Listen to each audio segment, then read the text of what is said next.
Hi friends, வணக்கம். Welcome to Sri creations world. இந்த வீடியோவில் தமிழ்நாட்டில் உள்ள அண்ணா யூனிவர்சிட்டி அஃபிலேட்டடாக உள்ள இன்ஜினியரிங் காலேஜஸ் தான் பார்க்க போகிறோம். அதனோட ரேங்க் லிஸ்ட் வந்து உங்களுக்கு டிஸ்பிளே ஆகிட்டே இருக்கும். அந்த ரேங்க் லிஸ்ட் பார்க்க போகிறோம். அந்த ரேங்க் லிஸ்ட்டோடு சேர்த்து உங்களுக்கு என்னென்ன வரும் அப்படின்னா, அந்த காலேஜ் அட்டானமஸாக நான் அட்டானமஸாக அப்படிங்கிறதும் டிஸ்பிளே ஆகும். அப்புறம் எந்த லொக்கேஷனில் இருக்குது அந்த காலேஜ், எந்த டிஸ்ட்ரிக்டில் இருக்குது அப்படிங்கிறதும் டிஸ்பிளே ஆகும். அதுக்கப்புறம் ரொம்ப முக்கியமாக டிஎன்ஏ கோடு, அந்த காலேஜோட கவுன்சிலிங் கோடு அதுவும் டிஸ்பிளே ஆகும். இது எல்லாமே உங்களுக்கு ரொம்ப சாய்ஸ் ஃபில்லிங் அப்போ யூஸ்ஃபுல் ஆகிற மாதிரி இருக்கும். இந்த வீடியோவில் நம்ம எதை பற்றி பார்க்க போகிறோம் அப்படின்னா, காலேஜஸ் வந்து எப்படி நம்ம செலக்ட் பண்ணுறது, சாய்ஸ் ஃபில்லிங் கொடுக்கும்போது என்ன மாதிரி நம்ம வந்து காலேஜஸ் எப்படி செலக்ட் பண்ணணும், என்னென்ன பார்த்து நம்ம செலக்ட் பண்ணணும், அதுக்கப்புறம் சாய்ஸ் ஃபில்லிங் கொடுக்கும்போது எது எது இம்பார்ட்டண்ட்டு அதெல்லாம் பார்க்க போகிறோம். அதுக்கப்புறம் இந்த ரேங்க் லிஸ்ட் வந்து எந்த பேசிஸில் நம்ம வந்து இந்த காலேஜஸோட ரேங்கிங் இருக்குது அதையும் பார்க்க போகிறோம். கவுன்சிலிங்கில் பார்ட்டிசிபேட் பண்ணக்கூடிய காலேஜஸ் வந்து ஒரு சில காலேஜஸோட நேம் வந்து கிட்டத்தட்ட ஒரே மாதிரி இருக்கும். அதை எப்படி நம்ம பார்த்து செலக்ட் பண்ணுறது, அந்த அவேர்னஸையும் நம்ம வந்து இந்த வீடியோவில் பார்க்க போகிறோம். ஸோ வீடியோ வந்து ஸ்கிப் பண்ணாமல் ஃபுல்லாக பாருங்கள். அப்போ தான் உங்களுக்கு வந்து இந்த வீடியோவோட முக்கியத்துவம் வந்து உங்களுக்கு புரியும். நீங்கள் இந்த வீடியோக்குள்ளே போகிறதுக்கு முன்னாடி ஒரு லைக்கும் ஒரு சப்ஸ்கிரைபும் கொடுத்துருங்க. அது எனக்கு ரொம்ப மோட்டிவேஷனாக இருக்கும். இந்த காலேஜோட ரேங்க் லிஸ்ட்டெல்லாம் கட் ஆஃப் பேசிஸ்லையும் ஸ்டூடெண்ட்டோட ப்ரிஃபரன்ஸ் பேசிஸ்லையும் தான் இருக்குது. இப்போ இந்த கட் ஆஃப் அப்படின்னா உங்களுக்கு ஹை கட் ஆஃப்லேருந்து கட் ஆஃப் வந்து கொஞ்சம் கொஞ்சமாக கம்மியாகிட்டே வரும். ஃபஸ்ட்டு உள்ள காலேஜஸ் எல்லாம் வந்து ஹை கட் ஆஃபில் இருக்கும், கட் ஆஃப் கம்மியாகிட்டே வரும். அந்த பேசிஸில் தான் இது கட் ஆஃபில் இருக்குது. அதுக்கப்புறம் ஸ்டூடெண்ட் ப்ரிஃபரன்ஸ் அப்படின்னா ஸ்டூடெண்ட்ஸ் வந்து விரும்பி எடுக்கக்கூடிய காலேஜஸை ப்ளஸ் சீட் ஃபில்லிங் வந்து பர்சன்டேஜ் ஆஃப் ஃபில்லிங், அது எந்த அளவு சீக்கிரத்தில் ஃபில் ஆகுது அந்த பேசிஸ்லையும் இது வந்து இந்த ரேங்க் லிஸ்ட் இருக்குது. ஸோ கட் ஆஃப் ஹையாக உள்ள ஸ்டூடெண்ட்ஸ் எல்லாம் வந்துட்டு அப்படியே நீங்கள் 1, 2, 3 அப்படிங்கிற அந்த வரிசையில் சாய்ஸ் ஃபில்லிங் அப்படியே கொடுத்துட்டே வரலாம். உங்களுக்கு லோ கட் ஆஃப் இருந்தாலுமே இந்த ரேங்க் லிஸ்ட் பேசிஸில் நீங்கள் அப்படியே கொடுத்துட்டே வாங்க. நீங்கள் ரவுண்டு 1, ரவுண்டு 2, ரவுண்டு 3 இந்த 3 ரவுண்டுமே இந்த காலேஜஸ் ரேங்க் லிஸ்ட்டை நீங்கள் பார்த்துக்கலாம். ஏன்னா அப் டு 70 இன்ஜினியரிங் காலேஜஸ் கிட்ட நாங்கள் இந்த ரேங்க் லிஸ்ட் வந்து கொடுத்துருக்கோம். நீங்கள் வந்து இந்த காலேஜோட பார்த்துட்டு அட்ரஸும் பார்த்துட்டு அட்டானமஸ் நான் அட்டானமஸ் அதுவும் பார்த்துக்கலாம். அதுக்கப்புறம் டிஎன்ஏ கோடு இது எல்லாமே உங்களுக்கு அந்த காலேஜோட நேமோட சேர்த்து டிஸ்பிளே ஆகும். இந்த காலேஜ் வந்து நேம் வந்து சேமாக இருந்தாலும் இந்த காலேஜோட கோடு வச்சு நீங்கள் வந்து சாய்ஸ் ஃபில்லிங்கில் வந்து யூஸ் பண்ணிக்கலாம். இது வந்து 70 காலேஜஸ் கொடுத்துருக்கனால உங்களுக்கு ரவுண்டு 3 வரைக்குமே இது யூஸ் ஆகும். நம்ம இப்போ காலேஜஸ் வந்து செலக்ட் பண்ணும்போது ஃபஸ்ட்டு காலேஜஸோட ரேங்க் லிஸ்ட் எடுத்து வச்சுக்கிட்டு அந்த எந்தெந்த ரேங்கிங் பேசிஸில் அந்த காலேஜஸ் இருக்குது அப்படின்னு பாருங்கள். 1, 2, 3 அந்த மாதிரி அந்த அடிப்படையில் நீங்கள் ஒரு பேப்பரோ ஒரு நோட்டோ எடுத்து எழுதிக்கிட்டே வாங்க. இப்போ நம்மளோட கட் ஆஃப் ஒன்று இருக்கும். அந்த கட் ஆஃபுக்கு வந்து நமக்கு என்ன காலேஜஸ் வந்து நமக்கு வருது அப்படிங்கிறத நம்ம அதையும் தெரிஞ்சுக்கிறணும். அது தெரிஞ்சுக்கிறதுக்கு எப்படின்னா, உங்களோட கட் ஆஃப் இருக்கும் இல்லையா, இப்போ 190, 180 அந்த மாதிரி இருக்கிறத அந்த கட் ஆஃப் என்ன பண்ணிங்க அப்படின்னா TNAonline.org அதில் வந்து கட் ஆஃப் குறியது கொடுத்துருக்காங்க. அந்த வெப்சைட்டில் வந்து www.cutoff.tnaonline.org அந்த பேஜில் வந்து உங்களுக்கு கட் ஆஃப் இருக்கும். அதில் வந்து நீங்கள் காலேஜ் செலக்ட் பண்ணிவிட்டு உங்களுக்குரிய அந்த கட் ஆஃப் வந்து செக் பண்ணிக்கலாம். இல்லை கட் ஆஃப் ரேஞ்சஸும் உங்களுக்கு வந்துட்டு அந்த வெப்பேஜ்லேயே உங்களுக்கு கட் ஆஃபோட ரேஞ்சஸும் இருக்கும். நீங்கள் அதையும் வச்சு நீங்கள் செலக்ட் பண்ணிக்கலாம். ஒவ்வொரு காலேஜாக எடுத்து எந்த கட் ஆஃப் வருது, என்னென்ன டிபார்ட்மெண்ட்ஸ் அந்த லாஸ்ட் இயரோட முடிஞ்சிருக்க கட் ஆஃப் வந்து உங்கள் ரேஞ்சுக்குள்ளே வருது, அந்த மாதிரி நீங்களே அதில் எடுத்து எழுதுங்க. எந்தெந்த காலேஜஸ் வந்து உங்களுக்கு சூட் ஆகுது அதெல்லாம் எடுத்து எழுதுங்க. ஏன்னா நீங்கள் இப்போ வந்து மதுரையில் இருப்பீங்க, நீங்கள் வந்து உங்களுக்கு மதுரையிலே ஒரு 3-4 காலேஜஸ் வந்து நல்ல காலேஜஸ் இருந்ததுன்னா உங்கள் கட் ஆஃப்குள்ளே வருது அப்படின்னா நீங்கள் அதையும் ப்ரிஃபரன்ஸ் கொடுக்கலாம். ஒருவேளை நம்மளோட ஏரியாலே அந்த காலேஜ் வேணால், நம்ம வந்து சென்னையோ இல்லை கோயம்புத்தூரோ போய் பார்க்குறோம், அந்த மாதிரி காலேஜஸ் வந்து நம்ம ப்ரிஃபர் பண்ணுறோம் அப்படின்னா நீங்கள் அந்த காலேஜஸும் எடுத்துக்கலாம். ஸோ எல்லாமே வந்து எப்படின்னா உங்களோட ப்ரிஃபரன்ஸ் பேசிஸில் வந்து நீங்கள் சாய்ஸ் ஃபில் பண்ணுங்கள். Department wise, college wise. First rank list first பாருங்கள். ரேங்க் லிஸ்ட் பார்த்துட்டு, ஏன்னா நிறைய கட் ஆஃப் உள்ள குழந்தைங்க வந்து நம்ம ஊர்லேயே இருக்குது அப்படிங்கிறதுனால ஏதாவது ஒரு காலேஜில் போய்ட்டு அப்ளை பண்ணிவிட்டு அங்கே படிக்க முடியாது. ஸோ நல்ல காலேஜை வச்சு போனால் அப்படின்னு போனால் தான் உங்களுக்கு வந்து இன்ஜினியரிங் வந்து அடுத்த வேலைக்கெல்லாம் போகிறதுக்கு உங்களுக்கு நல்லாயிருக்கும். நாலேஜும் உங்களுக்கு வந்து நிறைய கெயின் பண்ணிக்கிற முடியும். ஸோ அந்த மாதிரி நீங்கள் பாருங்கள். அதுக்கப்புறம் இந்த மாதிரி உங்கள் கட் ஆஃப்குள்ளே வர ரேஞ்சஸான காலேஜஸ் வந்து நீங்கள் எடுத்துக்கிட்டு என்ன பண்ணணும் அப்படின்னா அந்த காலேஜை வந்து நீங்கள் ஒரு எப்படி இருக்குது அப்படிங்கிறத அதை செக் பண்ணுங்கள். அந்த காலேஜஸில் வந்து ஃபஸ்ட்டு எந்த அட்ரஸில் இருக்குது, அதாவது எந்த லொக்கேஷனில் இருக்குது, அதெல்லாம் நீங்கள் செக் பண்ணிக்கோங்க. அது உங்களுக்கு ஃபீஸிபிளாக இருக்குமா, போய் படிக்கிறதுக்கு ஹாஸ்டல் ஃபீஸ் எல்லாம் கட்டணும்னா அதுக்கு உங்களுக்கு ஏற்புடையதாக இருக்குமா அப்படிங்கிறத நீங்கள் அதை செக் பண்ணிக்கோங்க. அதுக்கப்புறம் இந்த காலேஜஸ் எல்லாம் நீங்கள் ஷார்ட் லிஸ்ட் பண்ணி வச்சுருப்பீங்க எந்தெந்த காலேஜஸ்ன்னு. இப்போ உங்கள் கட் ஆஃபுக்கு வந்து ஒரு 20 காலேஜை பார்த்துருக்கீங்க அப்படின்னா, இந்த 20 காலேஜில் வந்து உங்கள் கட் ஆஃப்க்கு நியர்பை வந்து எது வந்து நல்லா இருக்குது, உங்கள் கட் ஆஃப் ரேஞ்சுக்குள்ளே வர காலேஜஸில் எது நல்லா இருக்குது அப்படிங்கிறத செக் பண்ணுங்கள். அந்த காலேஜஸ் வந்து எப்படி செக் பண்ணணும் அப்படின்னா, அந்த காலேஜோட இன்ஃப்ராஸ்ட்ரக்சர் எப்படி இருக்குதுன்னு பாருங்கள். லேப் ஃபெசிலிட்டிஸ் வந்து எப்படி இருக்குதுன்னு பாருங்கள். இப்போ உள்ள ஃபெசிலிட்டிஸ் கொடுக்கக்கூடிய அந்த படிப்புகளெல்லாம் வந்து சென்டர் ஆஃப் எக்ஸலன்ஸில் வந்து ஆட் பண்ணியிருக்காங்களா, பிளேஸ்மெண்ட்லாம் எப்படி இருக்குது, அதற்கான ட்ரைனிங் எல்லாம் கொடுக்குறாங்களா அங்கே அப்படிங்கிறத பாருங்கள். அப்புறம் இண்டஸ்ட்ரியல் விசிட், இன்டர்ன்ஷிப்பு அந்த மாதிரிலாம் ஏதாவது ஃபெசிலிட்டி பண்ணி கொடுக்குறாங்களா காலேஜில், அதையும் நீங்கள் செக் பண்ணிக்கோங்க. ஓவராலாக காலேஜஸோட இந்த டீட்டெயில்ஸ் எல்லாம் நீங்கள் வந்து கலெக்ட் பண்ணிக்கோங்க. அதுக்கப்புறம் இன்னொரு விஷயம் என்ன அப்படின்னா, கரிக்குலமும் உங்களால் முடிஞ்சால் செக் பண்ணுங்கள். இப்போ நான் அட்டானமஸ் அப்படின்னா அண்ணா யூனிவர்சிட்டியோட பாடத்திட்டம் தான் இருக்கும். இப்போ அட்டானமஸ்ன்ற போது அந்த காலேஜெல்லாம் வந்து அவங்களுக்குரிய ரொம்ப விலகி போயிருக்க மாட்டாங்க. அண்ணா யூனிவர்சிட்டியில் இருந்துட்டு அட்டானமஸ்னால் என்ன ஒரு அட்வான்டேஜ்னால், கொஞ்சம் இப்போ உள்ள ட்ரெண்டில் உள்ள சப்ஜெக்ட்ஸ் எல்லாம் சேர்த்துருப்பாங்க. இப்போ நியூவாக வர டெக்னாலஜிஸ் எல்லாம் கொஞ்சம் படிக்கிறதுக்காக கொஞ்சம் ஆட் பண்ணியிருப்பாங்க. அந்த மாதிரி இருக்கும். அந்த கண்ட்ரோல் வந்து அவங்கள அந்த காலேஜை அந்த மேனேஜ்மெண்ட்டே பண்ணிக்கிற மாதிரி இருக்கும். ஸோ அதெல்லாம் வந்து ஒரு நல்ல கல்லூரியாக இருந்தால் அவங்க வந்து அதெல்லாம் கொஞ்சம் கொஞ்சம் ஆட் பண்ணிகிட்டே போவாங்க. அதையும் நீங்கள் பார்த்துக்கோங்க. இதெல்லாம் நீங்கள் வந்து சும்மா ஒரு வெப் பேஜ்லேயோ இல்லை காலேஜோட அவங்களோட பேஜ்லேயோ போய் பார்த்துட்டு தெரிஞ்சுக்கிறது மட்டும் இல்லாமல் நேர்லையும் விசிட் பண்ணுங்கள். அந்த காலேஜுக்கு வந்து நீங்கள் இப்போ ஒரு 10 காலேஜ் சென்னை ரீஜனில் வந்து நீங்கள் செலக்ட் பண்ணியிருக்கீங்க அப்படின்னா, 10 காலேஜ் இல்லைனாலும் ஓவராலாக உங்களுக்கு ஒரு 4 காலேஜ் மேலே ஒரு அபிப்பிராயம் இருக்கும் இல்லையா, இந்த காலேஜில் வந்து எனக்கு சீட் கிடைச்சா கொஞ்சம் நல்லாயிருக்கும் அப்படின்ற மாதிரி. ஸோ அந்த காலேஜ் உங்கள் கட் ஆஃப்க்கு கிடைக்கிற மாதிரி உள்ள காலேஜஸ் வந்து ஒரு 4-5 நீங்கள் விசிட் பண்ணுங்கள். விசிட் பண்ணி பார்த்துட்டு எல்லாமே நீங்கள் போய் கேட்டால் வந்து சொல்லுவாங்க. உள்ளேயும் உங்களுக்கு கேம்பஸ் விசிட்டு, கேம்பஸ் டூர் அப்படிங்கிறதுல இருக்கும். ஜஸ்ட் உங்களோட அட்ரஸ் அதெல்லாம் ஃபில் பண்ணுற மாதிரி உங்கள் டீட்டெயில்ஸ் வாங்கிக்கிடுவாங்க. ஸோ நீங்கள் வந்து அதை செக் பண்ணுங்கள் எப்படி இருக்குது காலேஜோட. அந்த ஸ்டூடெண்ட்ஸ்லையும் நீங்கள் பேசுங்க. அங்கே இப்போ ஒரு ஒர்க்கிங் டேலலாம் போனீங்கன்னா அங்கே ஸ்டூடெண்ட்ஸ் இருப்பாங்க. ஸோ அவங்கள்ட்டையும் கேளுங்க எப்படி இருக்குது, என்ன மாதிரி பிளேஸ்மெண்ட்ஸ் போயிட்டுருக்கு, எப்படி சொல்லி கொடுக்குறாங்க, ஃபேக்கல்ட்டிஸ் எல்லாம் எப்படி இருக்காங்க அப்படிங்கிறதையும் நீங்கள் கேட்டு தெரிஞ்சுட்டு வரலாம். அதன் பேசிஸில் வந்து நீங்கள் வந்து காலேஜ் செலக்ட் பண்ணிக்கலாம்.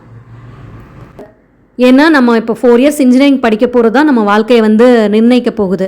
ஸோ நம்மளோட வாழ்க்கையோட டேர்னிங் பாயிண்ட்டே வந்து நம்மளோட ஸ்டடீஸ், இந்த ஹையர் ஸ்டடீஸில் தான் இருக்குது. ஸோ நீங்கள் ஒரு தடவைக்கு 2 தடவை வந்து காலேஜஸ் போய் செக் பண்ணுறதுல, விசிட் பண்ணுறதுல ஒன்றும் தப்பு கிடையாது.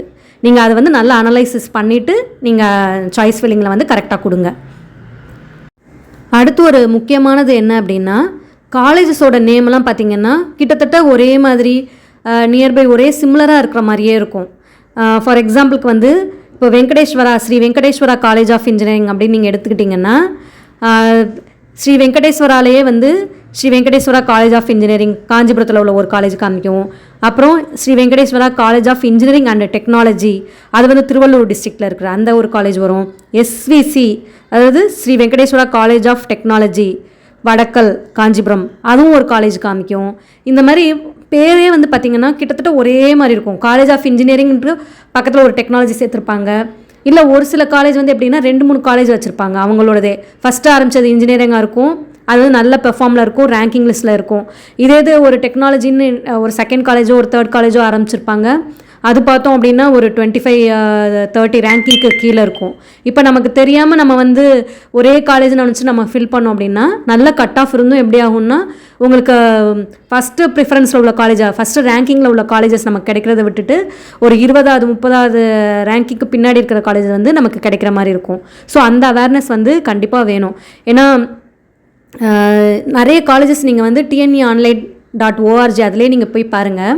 காலேஜஸோட நேமில் ஒன்றுக்கு கீழே ஒன்று அப்படியே இந்த ஆல்ஃபபெட் ஆர்டர் வர்றதுனால உங்களுக்கு பாருங்கள், நீங்கள் செலக்ட் பண்ணும்போதே உங்களுக்கே கன்ஃபியூஸாக இருக்கும். நல்ல காலேஜ் உங்கள் ஊர்லேயே இருக்கிற காலேஜ் தான் இருக்கும். அந்த பேர் பார்த்தீங்க அப்படின்னா உங்களுக்கு கன்ஃபியூஸ் ஆகுற மாதிரி இருக்கும். இந்த காலேஜா எதை செலக்ட் பண்ணுறது அப்படிங்கிற ஒரு கன்ஃபியூஷன் இருக்கும். ஏன்னா நீங்கள் இப்போ தான் அந்த ஃபஸ்ட் இயர் இன்ஜினியரிங் வந்து நம்ம காலேஜஸோட பேர்லாம் பார்க்குறோம்.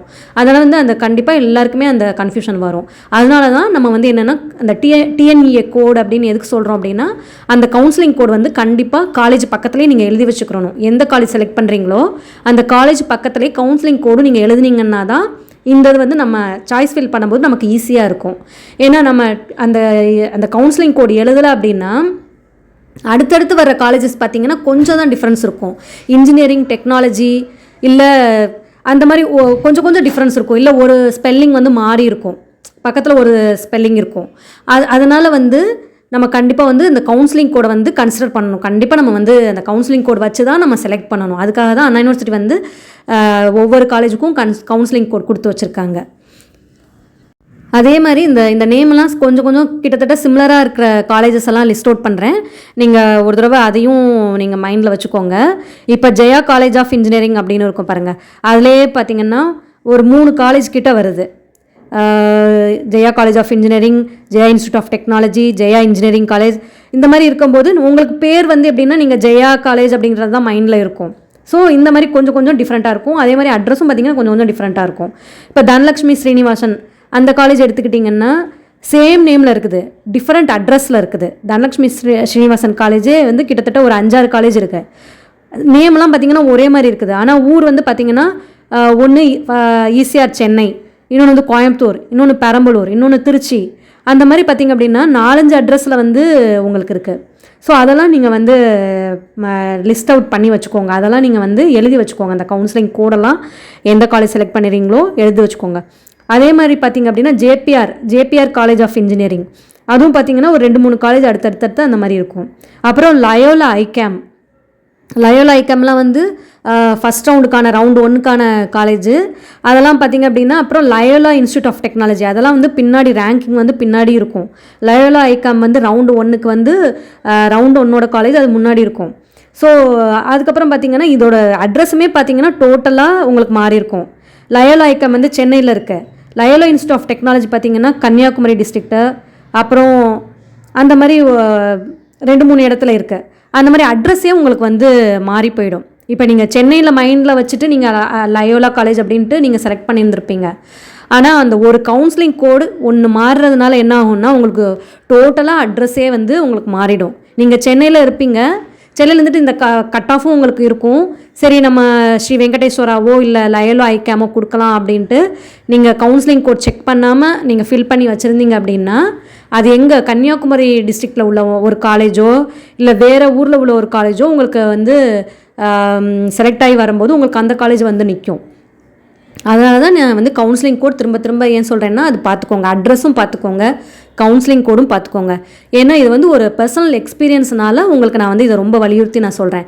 ஏன்னா லாஸ்ட் இயர் வந்து ஒரு நல்ல ஸ்டூடெண்ட் வந்து கட் ஆஃப் வந்து நல்லா இருக்கிற ஒரு ஸ்டூடெண்ட்டே வந்து பார்த்திங்கன்னா Sri Venkateswara college of engineering SVCE அந்த காலேஜ்னு நினச்சிட்டு SVCE அண்ட் டெக்னாலஜி, அதாவது Sri Venkateswara college of engineering and technology, அதுவும் பார்த்திங்கன்னா சென்னை பக்கத்தில் இருக்க திருவள்ளூர் டிஸ்ட்ரிக்டை இவங்க SVCE ஃபஸ்ட் ரவுண்டுக்குரிய காலேஜ்னு நினச்சிட்டு இந்த காலேஜ் வந்து சாய்ஸ் ஃபில்லிங்கில் வந்து அந்த ஆர்டரில் நடுவில் கொடுத்ததுனால என்னாச்சுன்னா அவங்களுக்கு ஃபஸ்ட் ரவுண்டில் வந்திருக்க காலேஜே பார்த்திங்கன்னா SVCET, அதாவது இன்ஜினியரிங் அண்ட் டெக்னாலஜி. அது கிட்டத்தட்ட ரேங்கிங் வந்து எங்கே இருக்குன்னே தெரியலை. அந்த குழந்தை வந்து 185 என்னமோ கட் ஆஃப். அவங்களுக்கு பார்த்திங்கன்னா ரவுண்டு 1லேயே கிடைக்க வேண்டிய காலேஜ் எங்கேயோ ரேங்கிங் போய் அவங்களுக்கு கிடச்சிது. அப்போ வந்து சாய்ஸ் ஃபில்லிங்கில் நம்ம வந்து கொடுத்து இவ்வளோ நாள் வெயிட் பண்ணி நம்ம பார்க்கும்போது என்ன ஆகுதுன்னா ஏதோ ஒரு காலேஜ் கிடச்சா அதை எடுத்துக்கிறவும் முடியாது. அப்போ எப்படி நமக்கு ரொம்ப பண்ண ஒர்க்கெல்லாம் அவங்க எடுத்த மார்க்ஸ் எல்லாம் வேஸ்ட் ஆகிடும். ஸோ லாஸ்ட் மினிட்ல அந்த மாதிரி ஒரு காலேஜ் வந்து செலக்ட் ஆகி வரும்போது நம்ம அதில் ஜாயினும் பண்ண முடியாமல் அதுக்கப்புறம் வெளியில் வேறு ஏதாவது ஒரு மேனேஜ்மெண்ட் கோட்டாவோ வேறு காலேஜோ நம்ம வந்து ப்ரிஃபர் பண்ணுற மாதிரி நம்ம வேறு காலேஜில் போய் நம்ம நிற்கிற மாதிரி இருக்கும் நிறைய கட் ஆஃப் வச்சுக்கிட்டே. ஸோ அதனால தான் திரும்ப சொல்கிறேன், நீங்கள் வந்து இந்த ரேங்க் லிஸ்ட்டை வந்து நீங்கள் பாருங்கள், உங்களுக்கு டிஸ்பிளேல எல்லாமே வரும். காலேஜோட கோடு, அட்ரஸ் எல்லாமே வருது. அது அட்டானமஸா, நான் அட்டானமஸா, ப்ரைவேட்டாக, கவர்மெண்ட் எய்டடாக எல்லா டீட்டெயில்ஸும் உங்களுக்கு ஸ்க்ரோல் ஆகிட்டு இருக்குது. ஸோ அதை நீங்கள் செக் பண்ணிக்கோங்க. இன்னொரு தடவை நீங்கள் வந்து இந்த வீடியோ கூட நீங்கள் வந்து இன்னொரு தடவை என்ன பண்ணுங்கள், cutoff.tneonline.org போய் கொடுத்து உங்களோட கட் ஆஃபும் செக் பண்ணிக்கோங்க. அந்த டிஎன்ஏ ஆன்லைனில் இந்த காலேஜுக்குரிய கவுன்சிலிங் கோடும் நான் கொடுத்துருக்கதுமே கரெக்டாக இருக்கா அப்படின்னு நீங்கள் செக் பண்ணிவிட்டு ஒரு தடவை ஃபில் பண்ணுங்கள். ஏன்னா வந்து நம்ம வந்து ஜஸ்ட் பிளைண்டாக வந்து நம்ம எதையுமே ஃபாலோ பண்ண வேணாம். நீங்கள் இந்த கவுன்சிலிங் கோட் கூட ஒரு தடவை TNEA online.org அந்த வெப்சைட்டில் நீங்கள் போய் செக் பண்ணிக்கோங்க. நல்ல மார்க் எடுத்து நல்ல கட் ஆஃப் இருக்கிற குழந்தைங்களுக்கு வந்து ஏதோ ஒரு ரேங்கிங் உள்ள காலேஜ் கிடச்சதுன்னா அது ரொம்ப அவங்க இவ்வளோ நாள் பட்ட கஷ்டம்லாம் வேஸ்ட்டாக போகிற மாதிரி இருக்கும். ஸோ அதனால் இந்த ரேங்க் லிஸ்ட்லாம் நீங்கள் ஒரு தடவை ரெஃபர் பண்ணிவிட்டு அதுக்கு தகுந்த மாதிரி நீங்கள் சாய்ஸ் ஃபில்லிங்க்கு ரெடி ஆகிட்டே வந்துடுங்க. இப்போவே வந்து காலேஜோட லிஸ்ட் பண்ணிவிட்டு என்ன கட் ஆஃப் வருது எல்லாமே நீங்கள் இது பண்ணிவிட்டு என்னென்ன டிபார்ட்மெண்ட்ஸ் எடுக்கிறது அதையும் வந்து நீங்கள் எடுத்து எழுதிக்கிட்டே வந்துடுங்க. ஒரு தடவைக்கு 2 தடவை ஒரு 10 பேஜ் வந்து நீங்கள் ரிப்பீட்டடாக நீங்கள் ஒர்க் பண்ணாலும் பரவாயில்ல, உங்களுக்கே அந்த காலேஜு கோடெல்லாம் உங்களுக்கே மனப்பாடம் ஆகிடும். ஸோ அப்போ வந்து உங்களுக்கு வந்து ஒரு கான்ஃபிடென்ட்டாக நீங்கள் வந்து சாய்ஸ் ஃபில் பண்ணும்போது இந்த ரேங்கிங் இந்த காலேஜ் தான் எனக்கு கிடைக்கும் அப்படின்னு நீங்களே வந்து உங்களுக்கே அது தெரிய ஆரம்பிச்சிடும். அந்த சாய்ஸ் ஃபில்லிங் வந்து ஒர்க் அவுட் பண்ண உங்களுக்கே அது தெரிய ஆரம்பிச்சிடும். ஸோ இந்த மாதிரியெல்லாம் நீங்கள் ஃபாலோ பண்ணுங்கள். இந்த வீடியோ பிடிச்சிருந்ததுன்னா லைக் பண்ணுங்கள் மற்றும் உங்கள் ஃப்ரெண்ட்ஸ்க்கு எல்லாருக்குமே ஷேர் பண்ணுங்கள் அண்ட் சப்ஸ்கிரைப் பண்ணிக்கோங்க. இதுக்கு முன்னாடியும் நிறைய வீடியோஸ் போட்டிருக்கேன். SSN, MIT, Chennai institute of technology அந்த காலேஜஸ் எல்லாம் நான் வந்துட்டுருக்கேன். நெக்ஸ்ட்டும் இன்ஜினியரிங் கவுன்சிலிங் ரிலேட்டடான இன்ஃபர்மேஷன்ஸ் தான் ஒரு வீடியோவை போட்டுகிட்டே வருவேன். ஸோ இந்த சேனலை வந்து நீங்கள் ஃபாலோ பண்ணுங்கள். இந்த வீடியோ உங்களுக்கு யூஸ்ஃபுல்லாக இருந்தால் லைக் பண்ணிவிட்டு சப்ஸ்கிரைப் பண்ணி வச்சுக்கோங்க. தேங்க்யூ.